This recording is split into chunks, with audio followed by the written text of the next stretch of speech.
Bonjour mesdames et messieurs et mesdemoiselles, j'espère que vous allez bien où que vous soyez à travers les quatre coins du globe.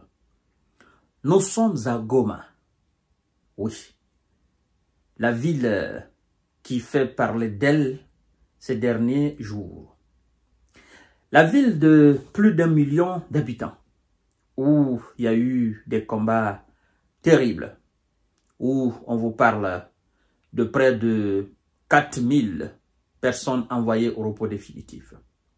C'est sans compter les 4400, je crois bien 85 prisonniers entassés dans une géole, c'est-à-dire dans la maison centrale de Goma, où il est réservé uniquement, je crois bien c'est 390 places. On va mettre là-bas 4000 et quelques personnes. Des militaires, des femmes, et puis des gangs. Bon, à ce niveau, on nous apprend qu'il y a au moins 186 ou 187, si je me trompe pas, n'est-ce pas, de prisonniers qui seraient envoyés au repos définitif. Suite à l'action, l'avènement des rebelles dans la ville, c'est des gens qui tentaient de s'enfuir de la prison. Je ne suis pas à la prison, mais j'apportais ces précisions pour que vous puissiez comprendre. Il y a quelque chose qui s'est passé à Goma, au stade de Goma, stade de football de Goma, que nous allons tenter de comprendre tout à l'heure, parce que j'ai eu assez d'informations là-dessus. Alors, ce monsieur, c'est Corneille Nangaa. Vous le connaissez dorénavant, il n'est plus à présenter. C'est lui qui est, disons, le chef politique de cette rébellion, parce qu'ils sont dans une coalition. Alors, ancien président de la CENI et ancien collaborateur, je crois bien aussi de M. Félix Tshisekedi. Bon, j'ai plus à vous apprendre exactement ce qu'il a été, n'est-ce pas, pour l'État congolais. Alors, M. Corneille Nangaa a convoqué un meeting, une réunion au stade de Goma, stade de football de Goma. Et pendant ce temps, on émettait un mandat d'arrêt international contre lui. Et ce qu'il faut savoir, c'est que Corneille Nangaa et plusieurs de ses éléments, avant d'abord la prise de Goma, quand il était en Nairobi, il avait été jugé et condamné à mort par contumace. C'est-à-dire qu'il était à l'exil. Il a été condamné à envoyer au repos définitif. Vous comprenez? Contumace. Et donc, dorénavant, il est l'un des Congolais les plus recherchés sur la planète Terre. Mais il est devant les Congolais. C'est ça aussi qu'il faut marquer. Donc, Monsieur Corneille Nangaa, de force, hein, c'est comme ça on peut dire, parce que quand on appelle les rebelles prennent une ville, hein, ils appellent à ce que les gens viennent au stade pour un meeting, ben vous êtes obligé de partir. Parce que, de toutes les façons, vous savez que si vous ne partez pas, vous risquez gros. Évidemment, des gens qui ont pris des armes et qui n'ont pas hésité à tirer sur des gens, ils ont envoyé plus de 3000 et quelques repos définitifs. Hein. Ça, vous répondez à cet appel-là, même si vous ne voulez pas. Mais c'est pour sauver votre âme. Alors, Monsieur Corneille Nangaa au stade, qu'est-ce qu'il dit? D'abord, n'oubliez pas de partager la vidéo dans tous les groupes possibles, s'il vous plaît. Continuez à vous abonner à notre chaîne YouTube Kanteji Visionnaire le vrai et activez la cloche de notification pour ne plus rater nos émissions. Alors, Corneille Nangaa, il dit au peuple congolais de Goma, au stade, d'une foule hilare, d'accord? Dans la foule, il y a des gens qui étaient venus pour le voir. Corneille Nangaa, je ne le connais pas, je vais le voir par curiosité. Il y a des gens qui ont été contraints de venir. Dans la foule, il y avait aussi les véritables Congolais, ceux qui sont opposés à la prise de la ville, ceux qui sont opposés à l'action militaire des rebelles, d'accord? Dans la foule, il y avait des partisans de Corneille Nangaa, de la rébellion, donc des partisans de Paul Kagame, ceux qui veulent mettre la RDC à terre. Donc, il y avait toutes sortes de personnes dans cette foule-là. Vous comprenez? Et donc, il dit aux Congolais, nous sommes venus à Goma pour vous sauver. D'accord? Et nous voulons sauver le Congo.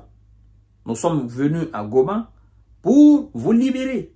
Nous allons libérer le Congo. Donc, nous allons en quelque sorte chasser Félix Tshisekedi. Nous allons prendre Kinshasa. Kinshasa, avec ses 16 millions d'habitants, je pense que la tâche est encore très difficile. Et donc, là, Monsieur Corneille Nangaa, il se met dans la peau, disons, d'un héros, à l'image de Che Guevara, Ernesto Che Guevara, et de Fidel Castro dans les années 40-50, qui sont allés renverser l'oncle de Fidel Castro, si je ne fais pas erreur. Che Guevara qui est argentin, et Fidel Castro qui est cubain. Parce que pour la plupart des gens, Che Guevara était cubain. Non, il a été naturalisé cubain, sinon il est argentin. Et donc, ça s'est passé aussi comme ça. Mouvement rebelle, ils sont entrés, ils ont ramassé des gens, et puis ils ont marché sur la capitale, ils ont pris le pouvoir. Donc, Corneille Nangaa, il est aujourd'hui dans cette logique-là. Sauf que les temps ont changé. Et ce qui a été beaucoup plus théâtral, c'est que je crois que au lieu de dire Tshisekedi à bas, je crois bien en lingala, au lieu de dire Tshisekedi à bas, le peuple congolais au stade disait plutôt Prési Tshisekedi, Prési Tshisekedi, Prési Tshisekedi. Et dans la foule, mesdames et messieurs, on ne sait pas comment ça s'est passé exactement. La foule, est-ce que les gens, les éléments, les forces l'armée républicaine, c'est-à-dire l'armée congolaise a infiltré la foule au stade? On ne sait pas du tout comment ça s'est passé. Ben, on a commencé à tirer. Et donc, ça a été une débandade totale. Est-ce que c'est les rebelles qui ont tiré? Non, ils ne peuvent pas tirer parce que c'est leur mouvement. Hein? Ils étaient venus là pour écouter, pour qu'on voilà, on fasse un discours et puis qu'on fasse de la propagande. Oh non, les gens applaudissent Corneille Nangaa, les gens applaudissent, n'est-ce pas, les rebelles. Les gens ont répondu massivement à l'appel des rebelles. Ben, les gens sont obligés de partir au stade. De toutes les façons, c'est des rebelles. Si vous n'allez pas, on va vous envoyer au repos définitif, on va vous tuer.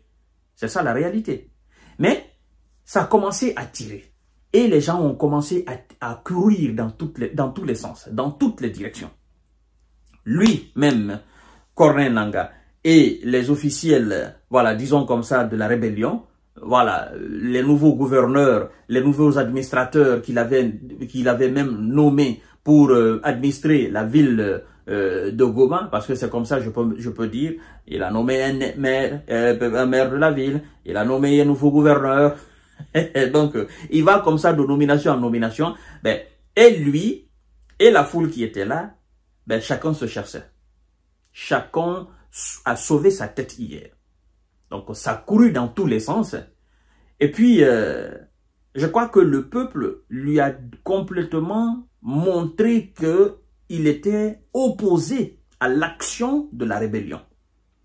Parce qu'au lieu de dire Tshisekedi à bas, je crois bien, les gens ont commencé à dire Tshisekedi, président, Tshisekedi, président, Tshisekedi, président, au stade, devant le rebelle lui-même.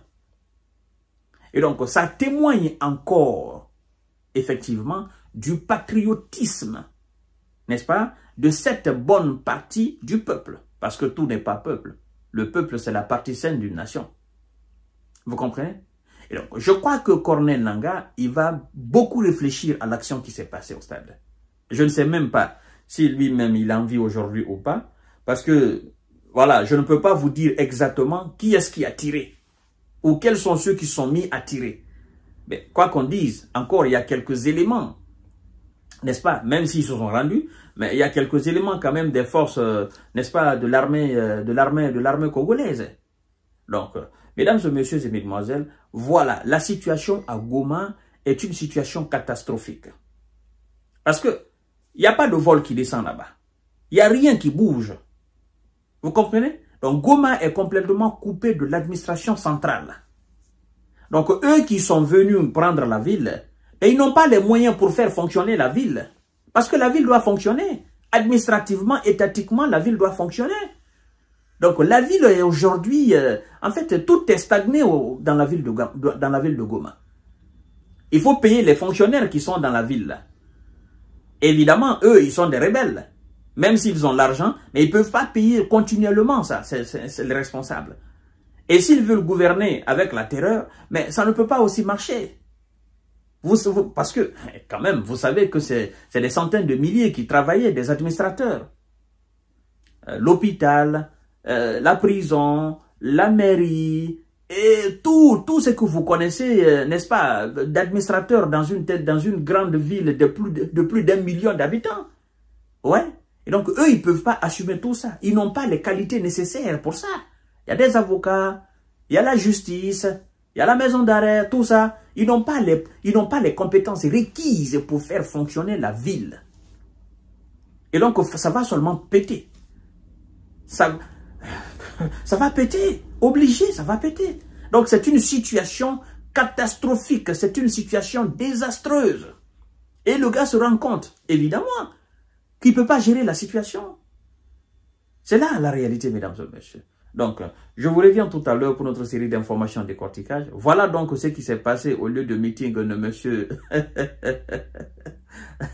monsieur le soi-disant héros qui est venu libérer un soi-disant peuple. Il va lire l'heure. Je vous reviens tout à l'heure.